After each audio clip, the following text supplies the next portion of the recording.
So this course is about using self-hypnosis to keep calm. So we're going to teach a number of different strategies on this course, including a self-hypnosis process and an anchoring process. Now, anchoring is a process of linking one thing to another, a stimulus to a response. And that just helps you to have something you can do, a trigger you can do in your everyday life to be able to help yourself to keep calm when you need to. So this course is predominantly for people who want to be able to keep calm. So people that perhaps find themselves getting anxious in specific types of situations, like maybe if you're public speaking or if you're going into a new situation, going into a job interview, or if you're going into a social situation and perhaps you get a bit nervous about social situations. So the course is designed mainly for those people, but it's also useful for therapists who just want a bit of continued professional development and want to get some ideas about helping people to keep calm, perhaps counsellors and psychotherapists. So what you will learn is what self-hypnosis is, how to do self-hypnosis. You'll have a self-hypnosis process. You'll learn why self-hypnosis is useful to use, and you'll learn a few other strategies to help you as well.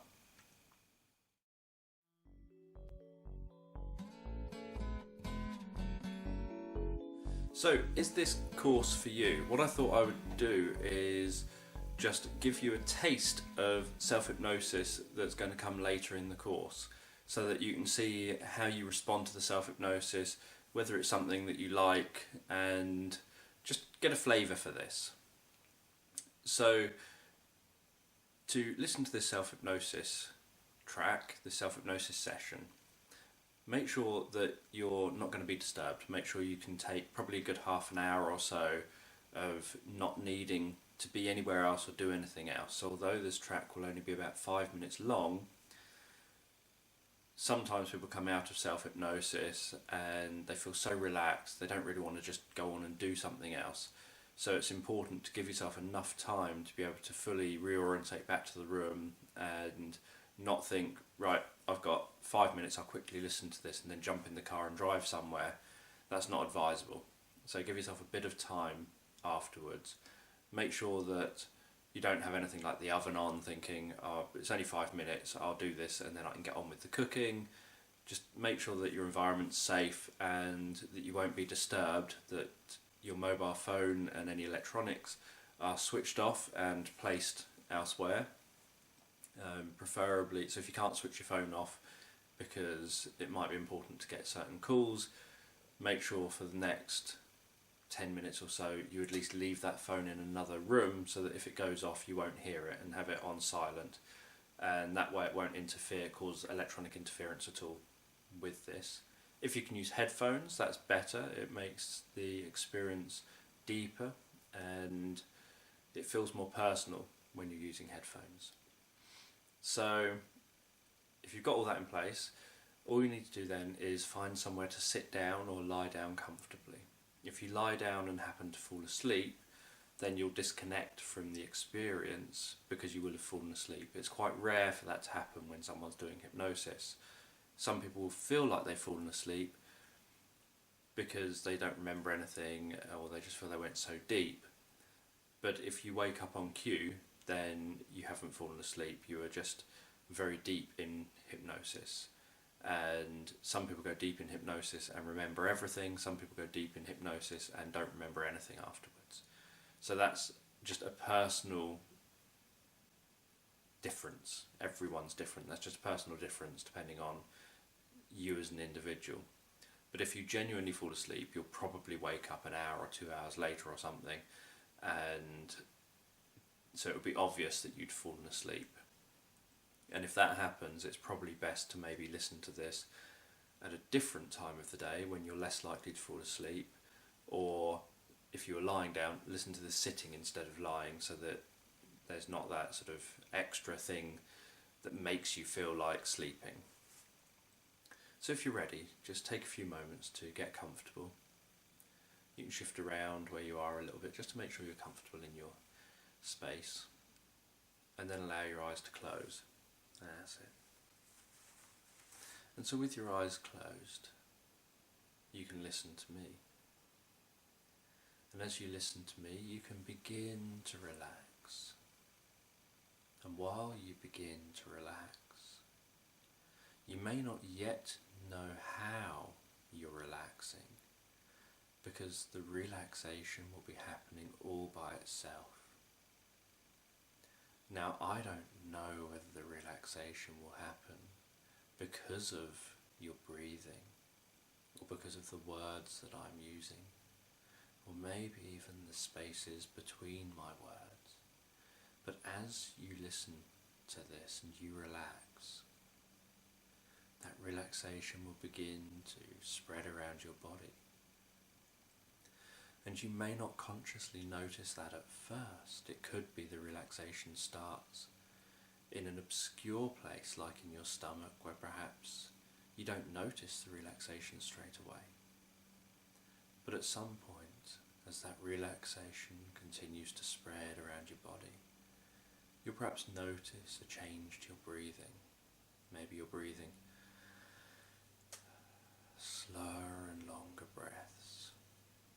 Or maybe you'll notice that one or the other or both arms are beginning to feel heavier. Maybe you'll notice how the body just begins to feel more relaxed as the mind continues to relax also. And you can have a sense in your mind of standing at the top of some steps that lead down into a beautiful country garden. And as you stand at the top of those steps, looking down into that beautiful country garden, you can just notice what you can see as you look around that country garden. Notice what you can see down there at the bottom of the steps in that country garden. And you can notice, by being quiet, what sounds you can hear. Are there birds? Is there the sound of rustling leaves? The sounds of distant lawnmowers, perhaps? Whatever sounds are there, you can just notice some of them, and some sounds you won't notice straight away as you relax.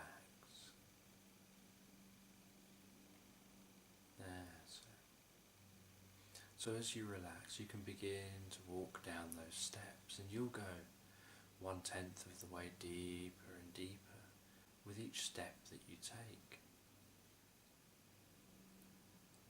And there'll be 10 steps that you take. It could be that you take 2 steps at a time. It could be that you just take 1 step at a time, but you'll take 10 steps to get from the top down to the bottom. And with each step, you can just relax deeper and deeper. You can just become more fully absorbed in the experience. That's it. That's it. And so as you just walk slowly and comfortably down those steps, and you become more fully absorbed in the experience, my voice will comfortably go with you. And sometimes my voice may seem to fade away, and other times it may seem nearer, but you'll know my voice is always with you as you relax in this country garden. You know what it's like in a country garden to touch some flowers, to perhaps run your hand in the grass and see what the grass feels like as you relax deeper and deeper. Deeper and deeper, that's it. And with the spaces between my words, you can just find yourself relaxing so much deeper.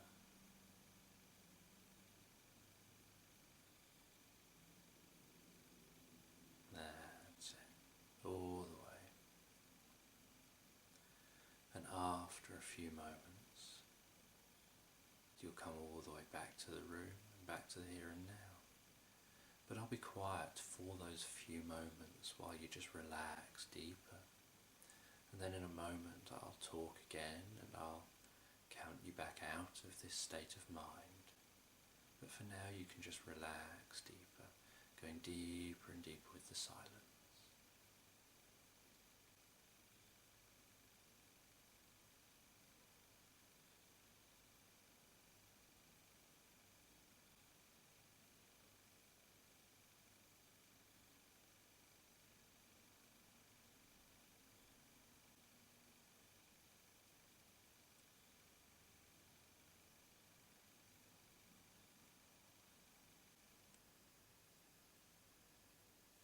That's it.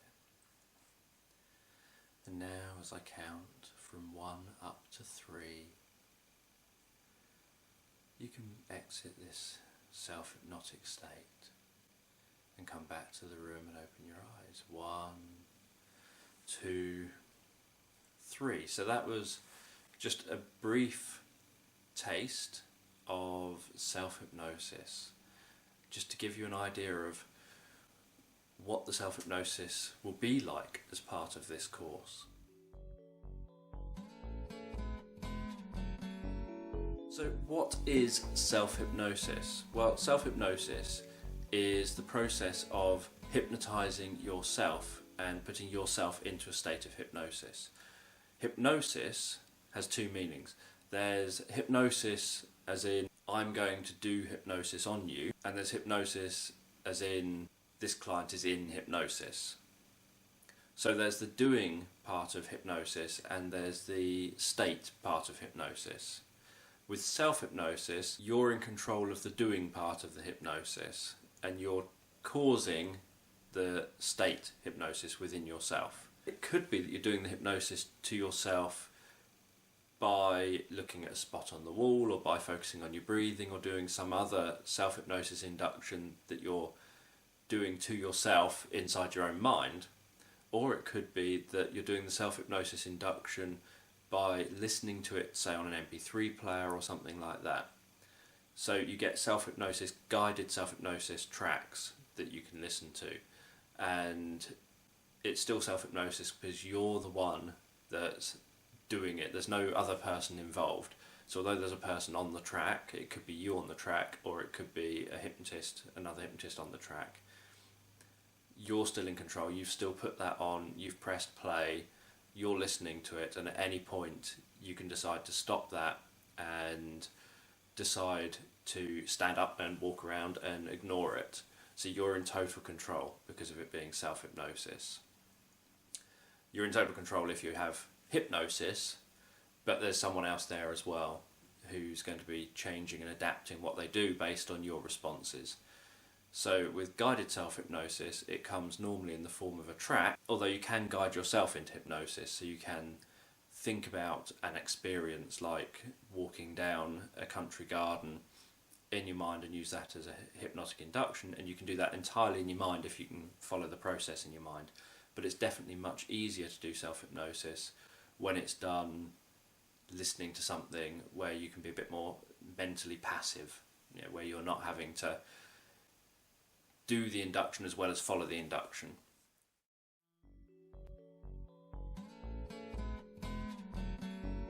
So why use self-hypnosis? Well, hypnosis is really the optimal learning state. It's accessing the part of the brain that updates your neurology, updates your patterns of behaviour.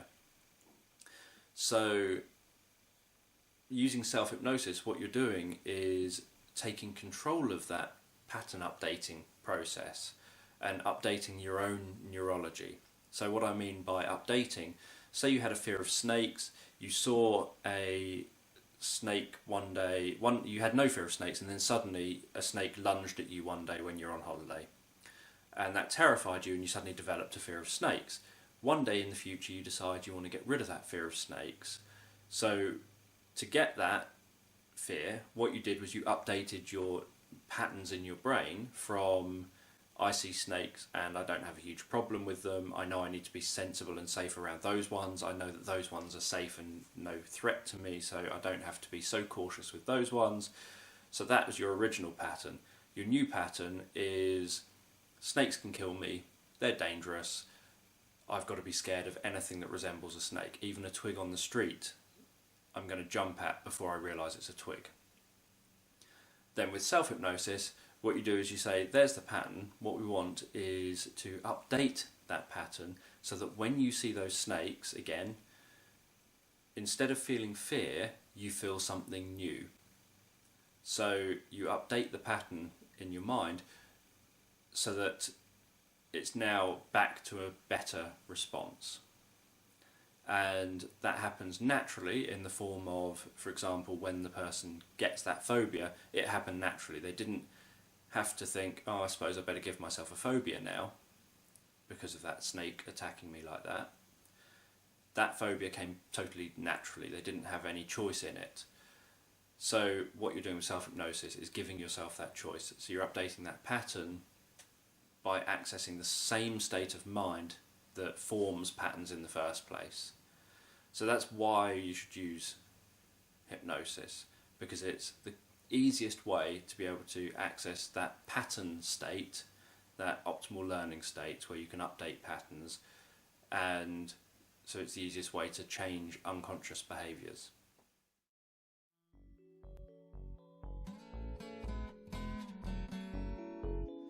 Okay, so how to prepare to use self-hypnosis?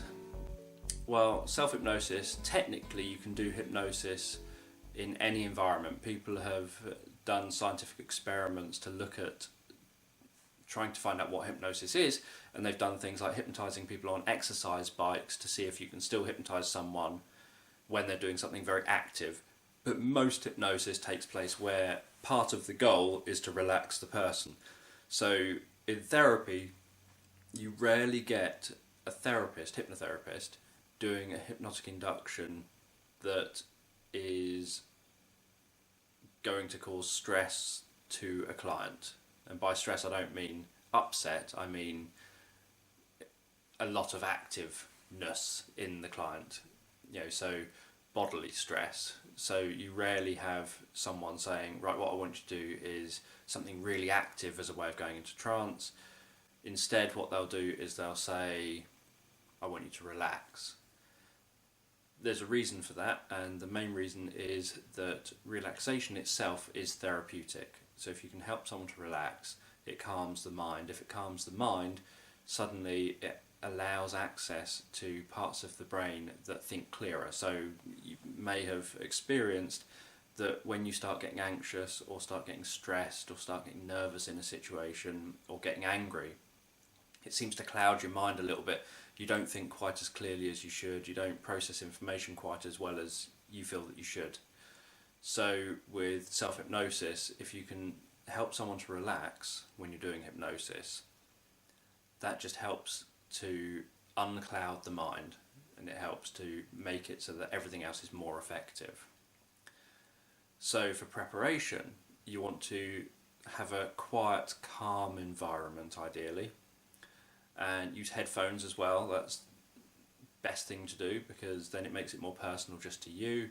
I definitely find for myself, self-hypnosis works much better on me when I'm listening to a self-hypnosis track through headphones than when I've got a CD player or something in the room and I've just played that CD player and I'm listening to it in a room.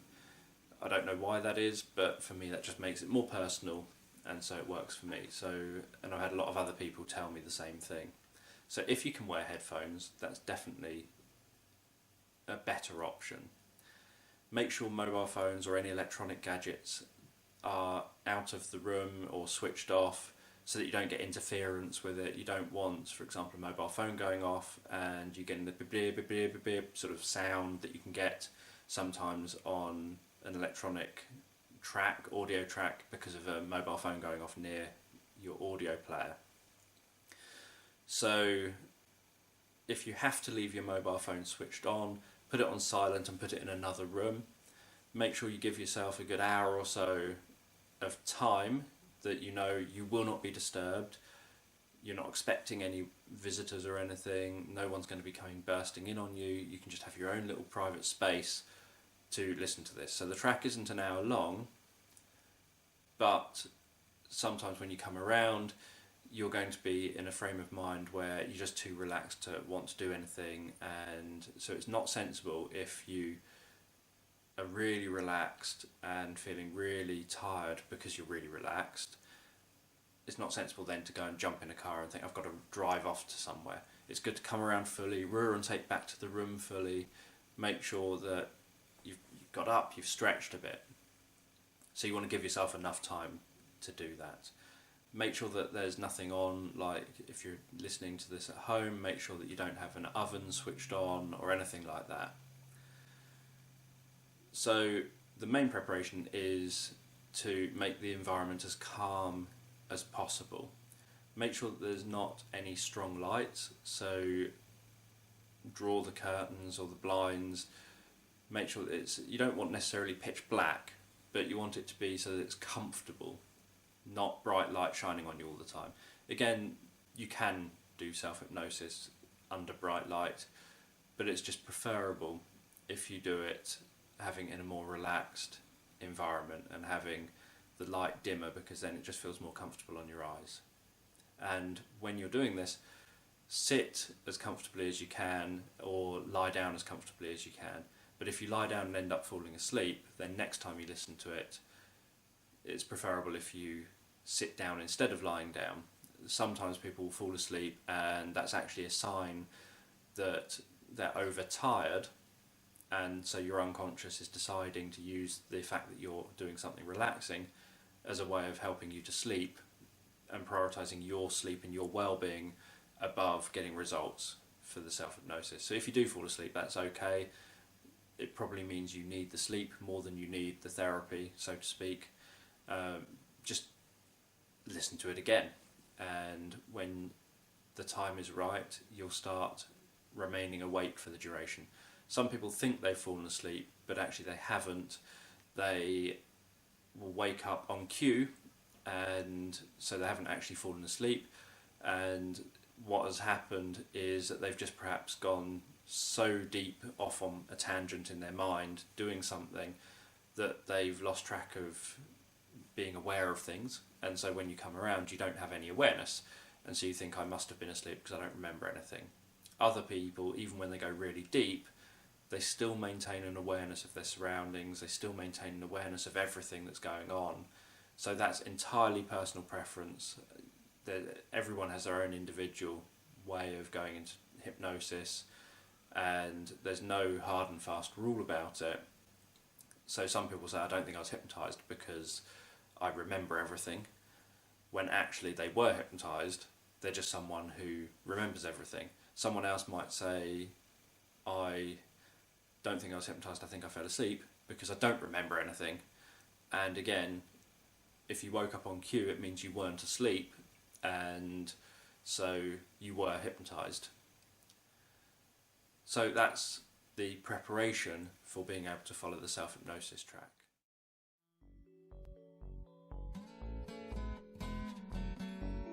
So how often should you use this self-hypnosis track? Well, to get results, ideally you want to use the self-hypnosis track probably daily to start with.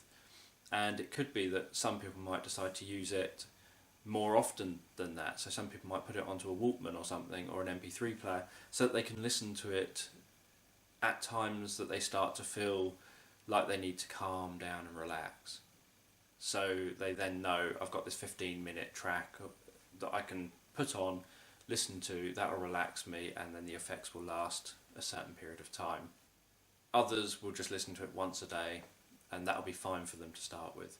Usually I would recommend listening to any self-hypnosis track at least once a day to start with, and then as you start seeing results, you know that means that your unconscious is taking what's on the track and using it to update your neurology, meaning that you can now wean off from the track a little bit, listening to it perhaps once every 2 days, once every 3 days, and gradually wean off the track because your neurology is getting used to, right, so there's this new process of doing things. That's what I'm updating myself with. So it's really personal preference, but you want to base it on the speed with which you get the results. So I would listen to it daily until I start getting the results, and then perhaps wean off a little bit a week or two after I've started getting the results. And then you'd reach a point where you don't really need to listen to it at all. And it's just like learning anything else.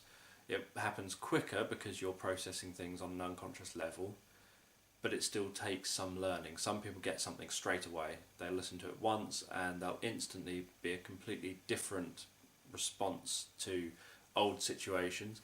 Other people listen to things multiple times before they start getting that response.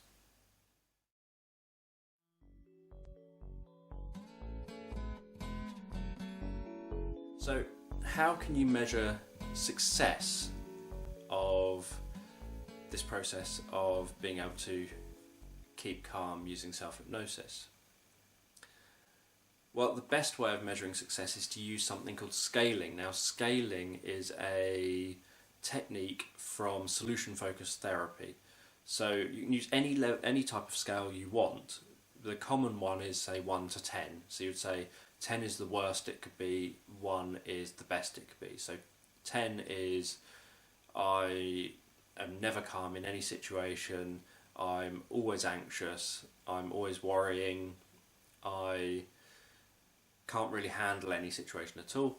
1 is I'm totally calm in every situation, I know what I'm doing, I'm nice and confident and relaxed, and it's easy to handle any situation. So using scaling, you can say, right, where am I now? So the first time you use this, you think, where am I now on this scale of 1 to 10? Plot yourself where you are, and then give yourself sensory specific information about what that number means. So if you say you're a 7 at the moment, what does a 7 mean to you? If I was following you around with a video camera, how would I know that that 7 is a 7? And you might say, well, you would see that I'm feeling tense, you'd see that my shoulders are tense, you would see that if you could hear my internal dialogue, you'd hear me saying these certain thoughts to myself, and I'll be doing this nearly every single time I'm in an unusual situation, or whatever it happens to be for you. The next question is, okay, so if I were to ask you the question again and you said you were an 8 instead of a 7, what would be slightly worse that makes you say an 8 instead of a 7? So then you would tell me, oh, well, I'd be slightly worse because, and you'd give a sensory specific example of being slightly worse. Okay, so if I were to ask you again and you said I was a 6, what would be different that makes you a 6 versus a 7? So then you would give me an answer saying perhaps 50% of the time in situations I used to be anxious in, I wouldn't be getting anxious in.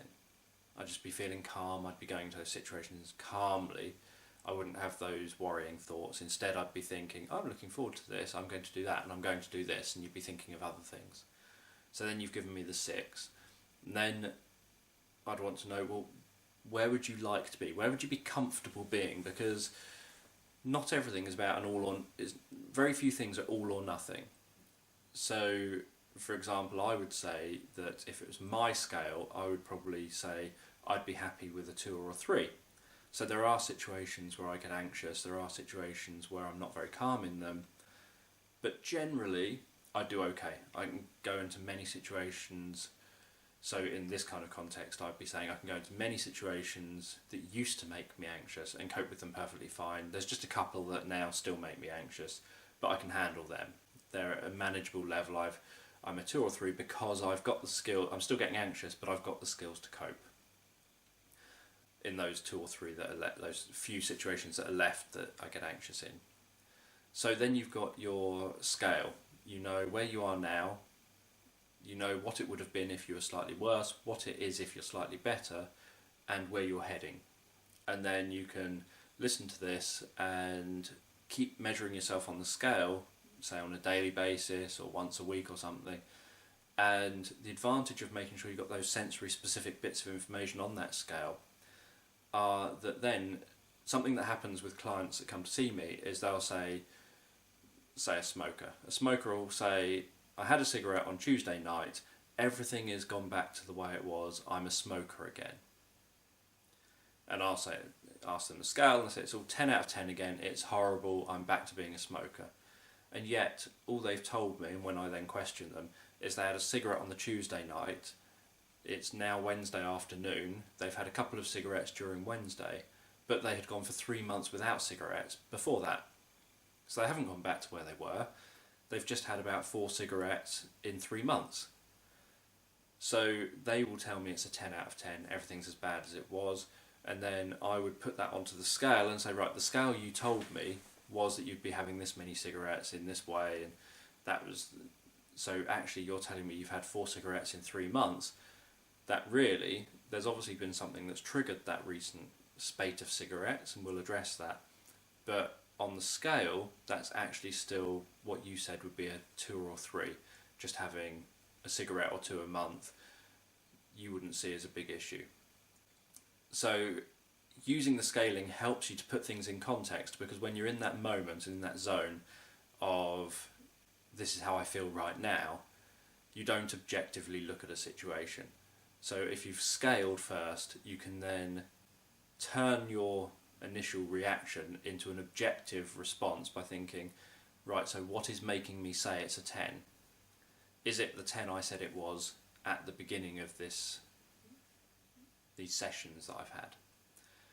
Or is actually it a 6 or a 5 or a 4 compared to the scale I used at the beginning? So that's a brilliant way of measuring your success by using the scaling tool.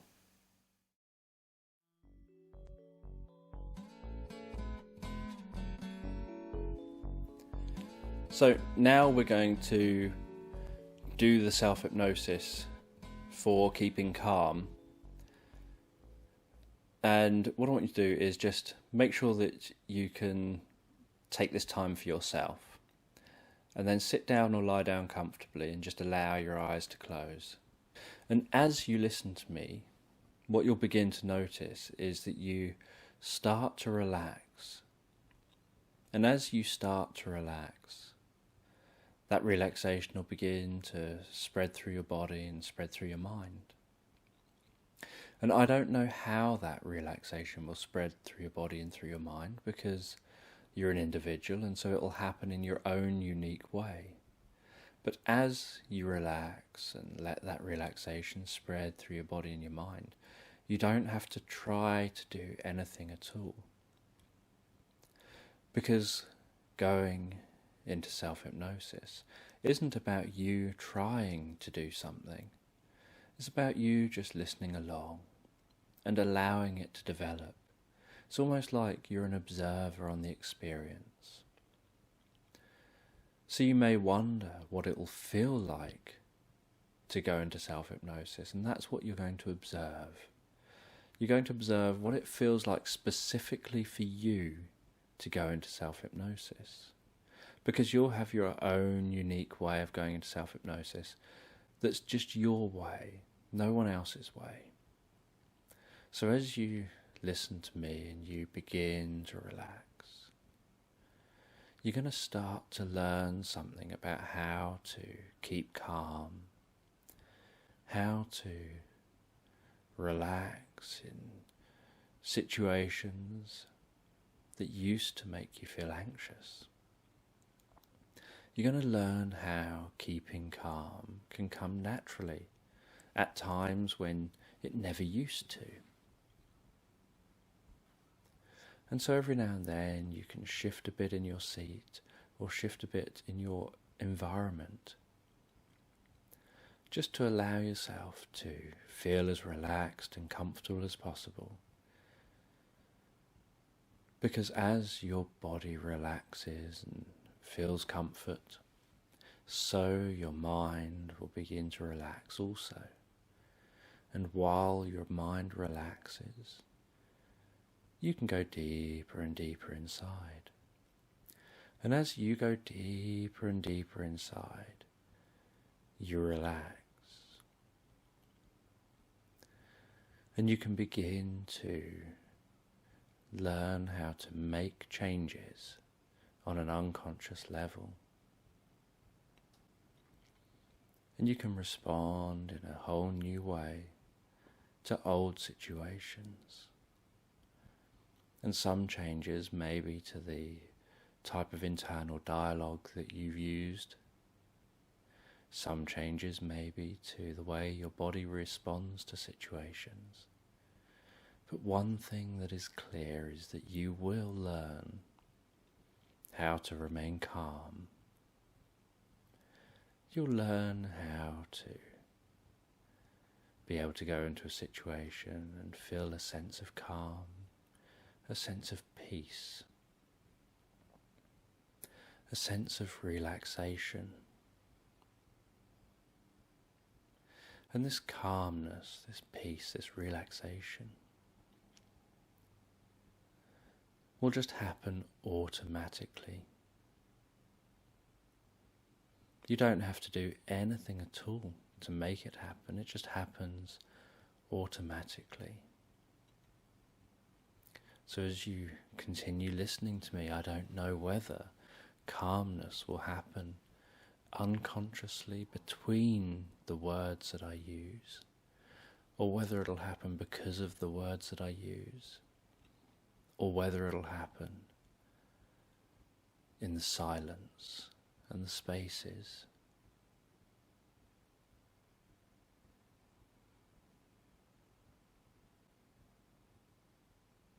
And the calmness can continue with each out-breath that you take. And with each out-breath you take, a part of you can learn how to remain calm in situations.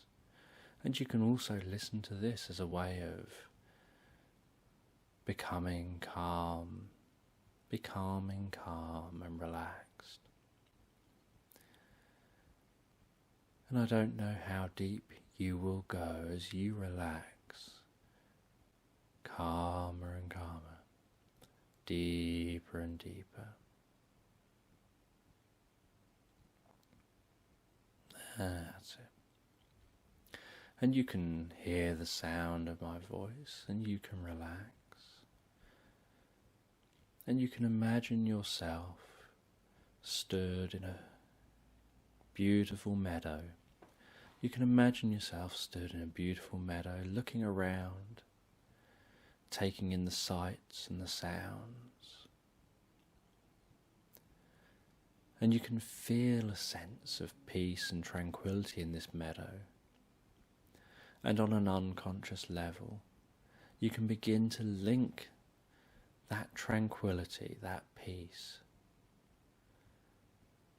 with entering situations that used to cause anxiety, that you would like to be able to remain calm in. And you'll know consciously some of those situations, and unconsciously you'll know many more situations, and so unconsciously those changes can happen. And you can always keep in mind how to remain calm when you need to. That's it.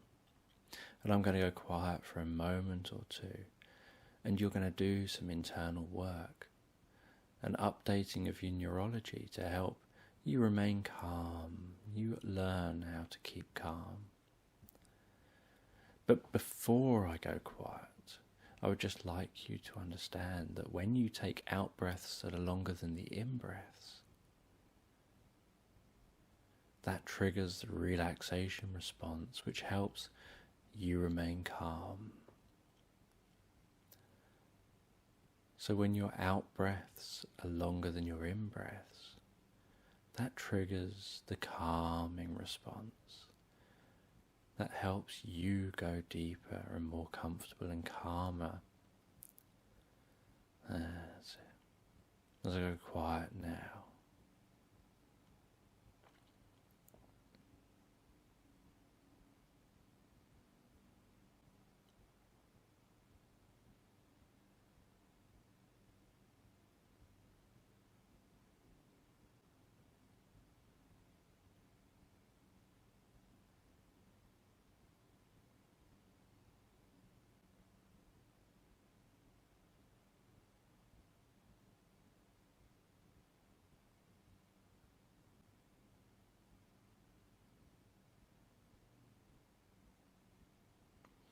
That's it.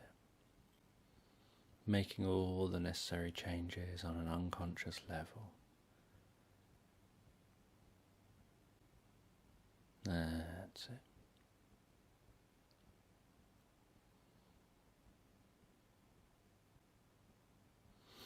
And so as you listen to me, having made those changes can go deeper and deeper into your neurology every single time you listen to this. And you can learn deeper and deeper how to remain calm, how self-hypnosis can help you remain calm. And in a few moments, you'll just have a sense of seeing yourself in future situations where perhaps in the past you would have been anxious, or perhaps it would have been helpful if you were calm. And you can see yourself in future situations, perhaps 5 or 6 or 8 or 9 or 10, where you're remaining calm in those situations, and you can see how things go differently because you naturally, automatically and instinctively remain calm in those situations. And your unconscious knows how to generalize this to many more situations, but you can just see yourself for a few moments in all those different situations and how they go differently as you remain calm. And you can do that now.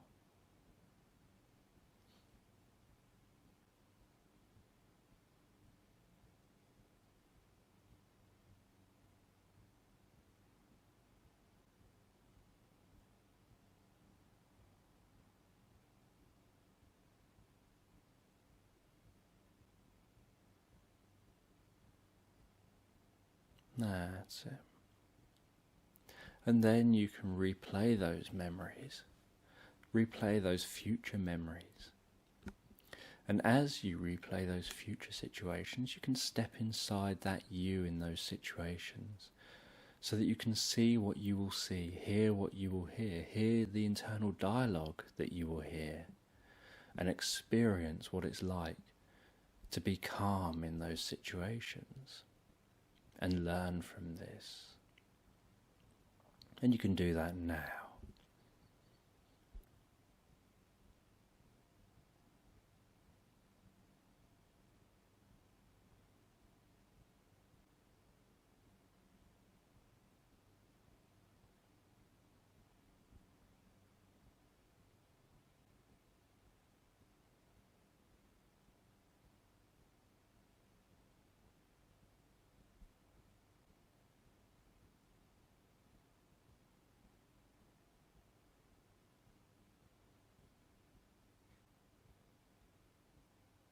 That's it.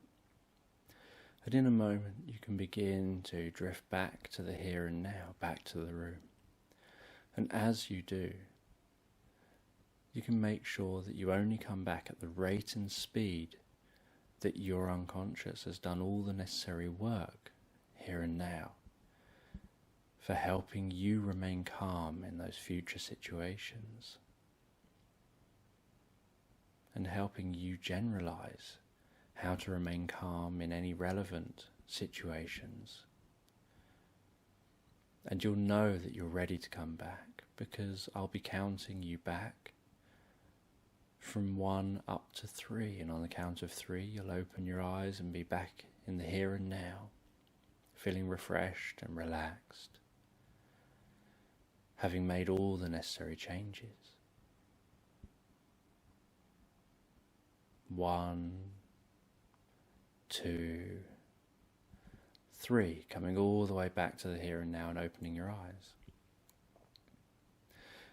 And you can listen to this as often as you need to help you to begin to relax and begin to embed that idea of calmness and that idea of using the calmness in the future. And every time you listen to this, you can perhaps go through different scenarios in your mind when you're going through your examples. And you can perhaps think of some before you use this so that you already have an idea of what ones you're going to use when you get to that stage of the self-hypnosis.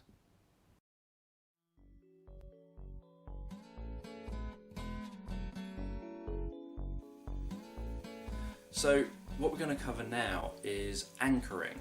Now, anchoring is the process of linking a trigger, like putting your thumb and forefinger together or touching your earlobe or whatever you want it to be, in fact. It's linking a trigger with a response. So it's a Pavlovian conditioning type technique. So Pavlov was famous for ringing a bell while showing dogs meat, and then he would ring the bell and not show them meat, but they would still salivate because they'd associated with the sound of the bell with receiving food. And we all have that kind of response. So if I start talking about specific types of food and you like those foods, they'll automatically make you salivate because you're hearing me talk about those foods. So you've linked the trigger of hearing certain foods mentioned with the response of salivating. So with anchoring as a technique, you can use anything at all. So it could be thumb and forefinger coming together, which you can do covertly. You can just have your hand down beside you and touch your thumb and forefinger together. The common one that people seem to use is touching their earlobe and using that as their anchor. I generally just bring my thumb and forefinger together to do it because it feels a bit more unnatural to be lifting my hand up and grabbing my ear. But you can do whatever you want. So to do the anchoring, what you want to do is find a quiet space. So for this specific anchoring where you're using calmness, find a quiet space, and as you sit down quietly, perhaps close your eyes and just begin to relax. And as you're relaxing, just notice how that relaxation begins to spread through your body. Notice how that calmness spreads through your body. And while you relax calmer and become more and more relaxed, what you're doing is you're wanting that relaxation to reach a point where you think this is very relaxed. This is reaching that peak of relaxation. And you want to be able to anchor on the approach to the peak. You don't want to anchor just after the peak because then you'll be anchoring the state fading away. What you want to do is anchor that increasing relaxation. The idea of anchoring the increasing relaxation is that when you anchor that increasing relaxation, you can just bring a thumb and finger together, and what you're doing is triggering the anchor for increasing relaxation rather than decreasing relaxation. So as you sit and relax and you begin to breathe in a slower and more gentle way, breathing deeper and more relaxed, what you can do is begin to extend the out breaths longer than the in breaths. There's something called 7-11 breathing, where you breathe in counting to 7 and then you breathe out counting to 11, and it just makes the out breath slightly longer than the in breath. And as you do 3, 4 or 5 of those 7-11 breathings, going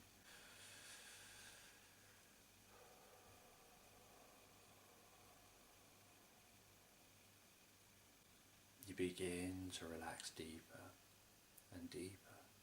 And as you relax deeper and deeper, when you notice that you're becoming really relaxed, just bring your thumb and forefinger together and gently press them together with enough pressure so you can feel them, and in a way that you can replicate in the future. Just bring your thumb and forefinger together. That's it. Then after a few moments, as you continue to relax deeper and deeper, just allow that thumb and forefinger to drift apart. And then what I'd like you to do is to open your eyes for a moment without moving. Take a deep breath in and then close your eyes and let that breath out really long, really calming. And just notice how you go even deeper still, even more relaxed still. And as you relax deeper and deeper, when you notice yourself feeling really relaxed, even more relaxed than before, again bring that thumb and forefinger together. And notice as you do that, that the relaxation spreads even deeper and becomes even more intense. Almost like you can feel your body relaxing. And then after a few moments, just allow the thumb and forefinger to drift apart. And you know, in the future, any time you want to relax, you can just think about the idea of relaxing. You can think about the idea of taking a deep breath in and then a long breath out. And bring the thumb and forefinger together, and you'll trigger this feeling of calmness, this feeling of relaxation. And you can go through this lesson as much as you like, and you can follow this process even without me talking to you, of opening your eyes, taking a deep breath in and then closing your eyes and doing a long breath out as you relax. And then just allowing that 7-11 breathing for 3, 4, 5 or 6 breaths to deepen you, more calm, more relaxed. As you then bring that thumb and forefinger together, and then you hold that thumb and forefinger together for a while, just as you relax even deeper still. Before then, allowing that thumb and forefinger to drift apart. And then when you feel you've done enough for now, you can then come back to the room, back to the here and now, knowing that any time you want to relax, and you can practice regularly. You just need to bring that thumb and forefinger together. Think about relaxing, think about that deep breath, even take a deep breath in that same way, and do some breathing where you extend the out breath, and you'll find that this trigger works, that this anchor is highly effective at helping you relax in future situations. And like anything, when you're using it in situations perhaps you're feeling anxious in, the anxiety waters down the effect of the anchor, because when you're setting it off, you're setting off the relaxation. But if you do it when you're feeling slightly anxious, it gets a bit clouded by some of that anxiety as well, which makes it slightly weaker. So doing it before you feel anxious is the key, but if you do it when you start feeling anxious, you will still find that you can have results, but you'll need to then practice some more to deepen and strengthen the anchor with the relaxation. And so you can take as long as you want to keep practicing that for this lesson.